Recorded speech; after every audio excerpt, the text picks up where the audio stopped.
Alan Pires, boa tarde, tudo bem com você? Ô, meu amigo Alex, muito bom, rapaz, conversar com você aqui preso em São Paulo e você possivelmente aí em BH. Mas Eu, bem, eu em BH, te agradeço demais a oportunidade de estar conversando. Quero dizer para aqueles que não me conhecem, né, que o meu objetivo aqui, né, é auxiliar as pessoas a conhecerem histórias inspiradoras, histórias que eu conheci e pessoas que me inspiram. Você é uma das pessoas, né, que talvez você nem saiba disso, né? Eu vou te contar isso hoje, né? Você me inspirou, tive a oportunidade de conhecer você através da Softex, quando eu estava buscando a internacionalização da empresa que eu era sócio, e ali conheci muito mais do que um consultor, né? Conheci ali o Alan, CEO da Target, né? Uma empresa multinacional de BI, conheci ali o Alan, consultor de negócios internacionais, atendendo várias empresas, mas conheci também o Alan, homem, né? Uma pessoa que tem uma história que faz, né? Que talvez seja um dos elementos que faz com que você esteja aonde você está hoje. Queria te dizer que você atuou como mentor para mim, né, sem saber quão importante você foi. Eu carrego coisas aqui e te caramba, confesso de aprendizado com você. Eu tive a você oportunidade. não me deixou nem encabulado. Não, é verdade, é verdade, é verdade. Em 2016, no seu aniversário em janeiro, a gente estava junto lá em Nova York, Sim, e depois saindo do evento da National Retail Federation, NRF. né? É, A gente foi comer uma comida lá num restaurante, né, Tribeca, que eu nunca tinha ido, né? Fui conhecer com você. E ali a gente conversou muita coisa, né? Naquele frio, comendo uma carne deliciosa. E assim foi fantástico. Bom, não vim falar de mim, vim falar de você.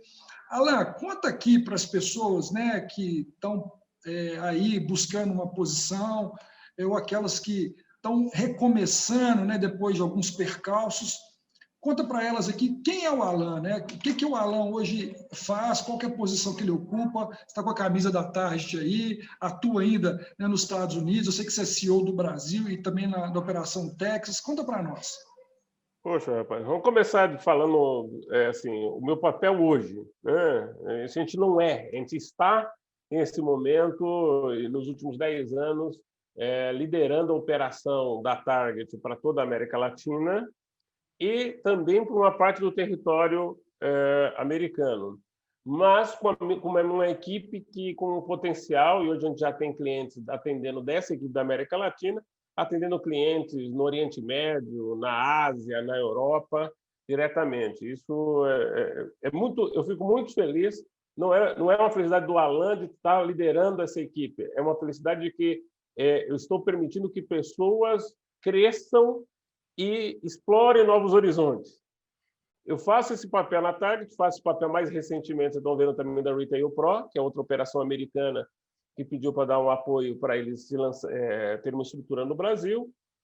Faço o papel de advisor, conselheiro de algumas empresas de tecnologia e ainda faço alguns investimentos pequenos, comedidos, em algumas startups que a gente olha e fala, poxa, essa pessoa, esses fundadores criaram uma ideia, um conceito que eu me apaixonei e quero dar oportunidade para que eles cresçam também. Fantástico. Então, você atua como executivo e também, além de executivo e advisor, também atua como empresário, né? Você tem aí alguns chapéus que você vai equilibrando. Mas me fala o seguinte, Alan, eu acho que sua vida deve ter sido muito fácil, né? Você acordou um dia, Oi? todos Oi, esses como que é? chapéus aí, ganhando muito dinheiro, viajando para o exterior. Foi assim? Hã? Acho que você está falando com o Alan errado. Acho que as pessoas que verem dessa maneira não sabem dar valor ao suor. Não, não é assim. Acho que a maioria das pessoas que buscam produzir alguma coisa sabe que tem várias dificuldades. A vida, o termo que até na minha família a gente fala bastante é o seguinte: a vida não é justa. Então, se você não produzir mais do que os problemas da vida, você não vai, não vai de uma certa maneira conseguir, não vamos dizer vencer, é ter o tipo de felicidade e sucesso que você pelo menos espera. Não é ser bilionário, não é essa característica. mas é principalmente aquela de você olhar e falar, puxa, contribuir com algo com a sociedade, com uma organização, com pessoas, com clientes, formando novas relações. Eu acho que isso é muito mais importante, né? Alan, eu fiz essa brincadeira, né? Eu sei disso. Como eu falei, né? Você tem uma história ímpar. Conversando com você, eu pude conhecer um pouco da sua história. Sei que você, né, vem de uma família simples, né? Você veio lá da periferia, né? De São Paulo, numa época que as coisas eram muito duras. E o objetivo, né? De pedir essa conversa com você, como eu disse, a gente tem visto hoje em dia uma geração, né? Muitas pessoas muito vitimistas, né? Eu costumo dizer que são os floquinhos de neve, né? Que começam e qualquer coisinha já derreteram e não conseguem. E sei que a sua vida, né, foram vários embates aí desde a sua infância. Conta para nós um pouquinho da onde o Alan, né, onde o Alan surgiu, né, e como é que ele saiu de onde ele estava e pegou essa trilha aí que te levou até onde você está hoje. Rapaz, você tem que fazer uma viagem grande, mas assim, vamos tentar passar alguns pontos importantes. Você imagine o seguinte, vou até um pouco antes. Meu pai do interior da Bahia, pessoa sem profissão, 17 anos, sai da Bahia, do interior da Bahia, para tentar ganhar o mundo contra o pai dele. Pega um ônibus qualquer e vai. Encontra minha mãe no interior de São Paulo e, como diz lá no interior, aprontam, geram um Alan e falam, precisamos sobreviver e vamos para São Paulo para fazer a vida, tentar alguma coisa. Chego em São Paulo, vão alugar quartinho para morar. E, lógico, na periferia de São Paulo. Então, minha vida começa numa região que é alto da Ponte Rasa, Ermelino Matarazzo, final dos anos 60 para 70, portanto, é uma situação muito diferente do que você vê hoje. E quando eu olho para a vida, e a vida é legal, você vê como foto ou você vê como filme. Como eu olho como foto, que dá os grandes contrastes da vida, até hoje minha mãe mora na região, eu apoio ela lá, por causa das amigas, das relações que ela criou, ela prefere ficar na região. Eu tenho muitos amigos ainda lá, mas assim, o que eu vejo estou falando de uma região, só para as pessoas terem ideia, não tinha água, nós pegávamos água de poço, não tinha saneamento básico, o esgoto corria a céu aberto, não tinha telefone naquela época, imagine, ter um telefone, o primeiro telefone que apareceu na rua era o telefone chamado telefone de recado. E você tinha que, obrigatoriamente, estudar numa escola pública, longe de tudo, com poucos recursos. Mas foi essa escola, eu acho que meus pais foram um excelente exemplo de lutadores. Eu acho que exemplo, e o que você está construindo aqui, pedir para as pessoas contarem exemplos, ajudam muito. Então, eu vi na minha mãe, que veio sem formação nenhuma e se formou enfermeira, vi meu pai, que veio como camelô, sem profissão, atuar como o primeiro garçom, depois ser gerente de restaurante. Eu vi a batalha dos dois como um exemplo para mim. Mas na escola ainda tive a oportunidade de ver algumas ações que, uma delas foi a banda fanfarra que tinha nas escolas e que eu me dedicava. Aquilo me ensinou duas coisas importantes. Primeiro, fazer trabalho em grupo, que as pessoas às vezes são um pouco individualistas, você tinha que trabalhar em grupo, uma banda para tocar bem, você tem que tocar com qualidade todo mundo, não é um ser melhor que o outro, é tocar de uma maneira que sem destaque para alguém. E a outra coisa, pelo sucesso da fanfarra, a gente começou a visitar regiões fora do meu bairro. Para uma criança, às vezes, a gente fica pensando no bairro como o seu mundo. E por conta disso, eu comecei a viajar tocando. E comecei a reparar que o mundo era muito maior do que eu imaginava como criança. Isso me provocou para olhar e falar, pera, você pode fazer outras coisas. De poder fazer esse exercício, e óbvio, eu tenho que reconhecer aqui pessoas. Na verdade, boa parte do nosso sucesso, e falo do meu, vamos dizer, sucesso pode parecer um pouco arrogante, mas daquilo que eu conquistei, foram pessoas... Não é arrogante, não. Você é uma pessoa de sucesso, né? Normalmente as pessoas de sucesso não precisam dizer que são de sucesso, né? Acabam sendo até modestas, mas você é um profissional de sucesso. Eu conheci de perto, né? A operação nos Estados Unidos, né? Viaja o mundo inteiro, tem clientes do mundo inteiro, conversa com principais executivos de grandes companhias, fecha negócios milionários. Enfim, é uma pessoa de sucesso, né? Tem uma família, né? Que eu não conheço pessoalmente, mas conheço, né, um pouco de redes sociais, das suas histórias, o seu filho, né, bem-sucedido, né, formou aí recentemente, eu acompanhei isso, vi a sua esposa, então você é um cara de sucesso, com certeza. É uma pessoa abençoadíssima. Eu digo até porque a gente sempre olha para a vida e fala assim, eu poderia ter produzido mais coisas, não é riqueza, é mais projetos, né? Então eu não fico olhando e falo o seguinte, será que eu não poderia estar fazendo mais? Acho que não no sentido, novamente, de riqueza ou de ter sucesso, mas de produzir, de criar coisas. Isso nos instiga. Mas as pessoas que nos ensinam isso. Então, desde quando eu pego os meus primeiros professores na escola, meu primeiro maestro, o professor Ricardo, e que começa a me mostrar, falar para o mundo, Alan, tem muita coisa que você poderia fazer, e te mostra que você é capaz de fazer isso, você começa a falar, opa, deixa eu observar o mundo. Meu pai, um trabalhador, quis que eu começasse a trabalhar muito cedo. Então, com 12 anos, eu ia sábado e domingo trabalhar com ele em restaurante, como auxiliar de garçom, lavar prato, o que fosse para fazer. Mas com esse dinheiro, me deu uma coisa, rapaz, se você me perguntar que eu fui inteligente, nada. Eu um dia, depois com um dinheirinho um pouquinho no bolso, estou andando no centro de São Paulo, Centro Velho, na rua Barão de Itapetininga, e vejo uma placa dizendo curso de programação e operação de computadores. Nós estamos falando aí nos anos 77. Não existia nada do computador que as pessoas conhecem, nem eu conhecia o computador, nunca tinha visto um computador na minha frente. Eu olhei e falei, tá bom, é aqui talvez uma coisa interessante. Entrei no prédio e perguntei, o que é isso? E a pessoa me explicou que existiam grandes computadores, você podia fazer um curso para operar os computadores, colocar fita para fazer backup de dados, ligar, desligar, e tinha um curso de programação, que era uma área que eu tinha que ter mais raciocínio, lógica. Eu falei, eu quero testar isso. Ela falou assim, mas quem está pagando isso? Seus pais? Uma empresa? Eu olhei e falei, não, eu tenho meu salário aqui, eu vou pagar. Rapaz, aquilo foi um ponto de virada, porque eu me encontrei, eu me senti confortável, né, no mundo de tecnologia, ainda na época nós falamos de cartão perfurado, então nós estamos falando de uma coisa bem antiga. Mas senti confortável ali, só que o meu primeiro choque ali... Nem sei o que é isso, nem lembro, viu, Alan? Nem sabe, né? Não nem sabe, sei. Tá bom. Ouvi falar aí, por aí. E naquele momento foi muito interessante, porque eu fiz um teste numa empresa brasileira grande, passei no teste, e a empresa só olhou para mim e falou assim, mas você é um menino, eu só posso contratar pessoas depois de 18 anos. Mas naquele momento eu já tinha descoberto o seguinte, cara, isso aqui é o que eu quero fazer o resto da vida, eu quero mexer com tecnologia. Aí fui fazer o colégio técnico, já que eu tinha que estudar.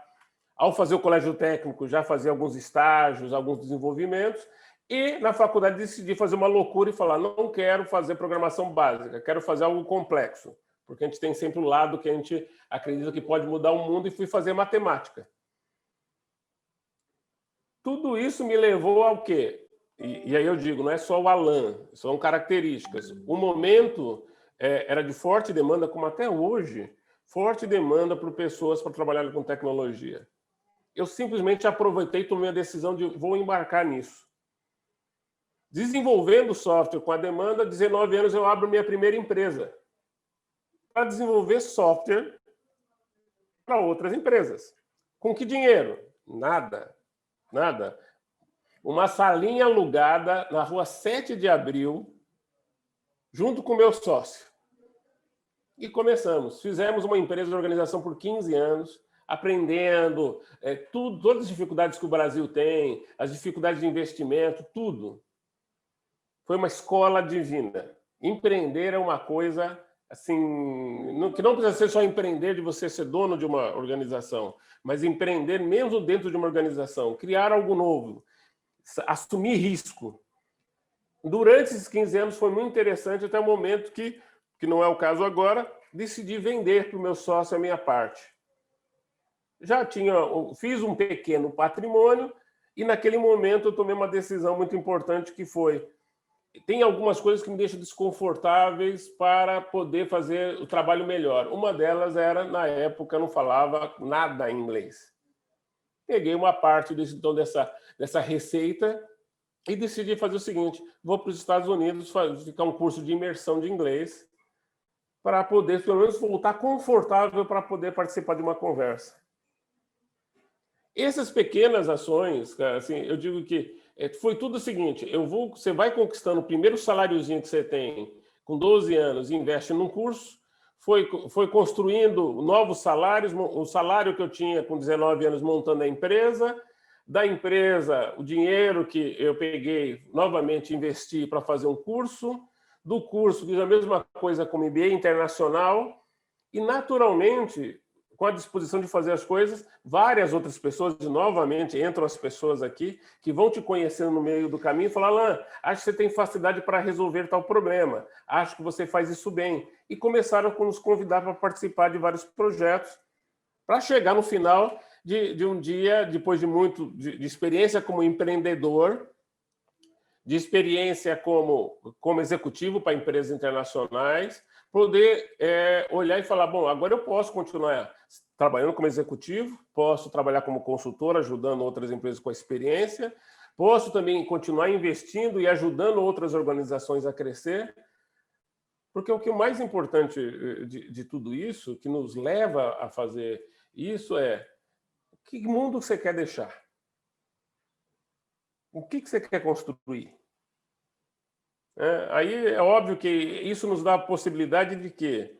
Ter oportunidade de viajar o mundo a trabalho e aí conhecer outras pessoas, ampliar seu networking, conhecer novos assuntos, estudar com outras pessoas.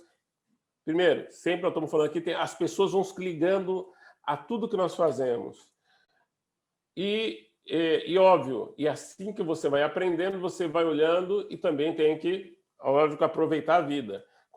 Ao conhecer coisa nova, experimentar coisa nova, como um bom, excelente filé que nós comemos no Tribeca Grill, conhecer músicas diferentes. Então, eu acho que é essa combinação que vai te alimentando. Você vai construindo, vai se reinventando. Alex, você é um exemplo de reinvenção, você já se reinventou também diversas vezes. Eu tive que reinventar diversas vezes. Então, se a pessoa olha e fala o seguinte: há 10 anos o Alain era o que é hoje? Não. Se bobear, eu tenho que se reinventar todos os dias. Para quê? Para produzir algo, para olhar e falar assim, ser útil. A maior felicidade que tem na vida, e você vai se sentir bem, é quando você fala: aonde você estiver, naquele lugar que você for, você é útil a alguém. E aí você se sente realizado. Não sei se eu ajudei um pouco com... Alan, ajudou demais, porque olha só, né? Você tocou em pontos interessantes. Primeiro ponto, que desde a sua infância lá, quando você escolheu, né, pegar o dinheirinho que você tinha ganhado lá como garçom, né? Você tomou uma decisão, né? Então a gente vê como é importante as pessoas tomarem decisões, não qualquer decisão, mas decisões acertadas, né? E pagarem pelas decisões que tomaram. Você, desde jovem, entendeu que você é responsável pela sua vida, né? Você não era resultado da situação, da dificuldade dos seus pais, daquela periferia. Vários amigos seus, conhecidos seus, com certeza não quiseram tomar uma decisão, quiseram ser vítimas de uma situação e ficar ali vivendo daquele jeito, né? Não conheço, não estou julgando, mas estou dizendo que no seu caso a sua decisão foi essa. E você está dizendo que mesmo, né, com essa decisão acertada, mesmo assim, você teve que se reinventar o tempo inteiro. A conversa nossa não é tão longa, mas com certeza foram vários momentos muito difíceis, né? Porque que te forçaram a sair de uma zona de conforto que provavelmente ela nunca existiu, né? Em alguns momentos você tem alguns alívios ali, você dá uma descansada, mas o objetivo era esse, né? Era escutar um pouco da sua história, poder compartilhar com outras pessoas, outros profissionais, e mostrar que as lendas, né, os legends, né, as lendas, são lendas mesmo, no sentido de alcançarem, mas também no sentido de serem pessoas comuns, né, que se tomarem as decisões certas, serem pessoas íntegras, né? Pessoas... Não que a gente não erre, hein? Claro. Nesse caminho que tem de quantidade de equívocos, que hoje eu olho e falo: deveria ter tomado errado, mas a gente tem que ter a resiliência de olhar e falar assim, ó, errei, ok, tem certas coisas que a gente esquece, bora para frente. Se a gente fosse fazer um vídeo dos erros, talvez fosse o maior dos vídeos aqui, a maior das conversas aqui, né?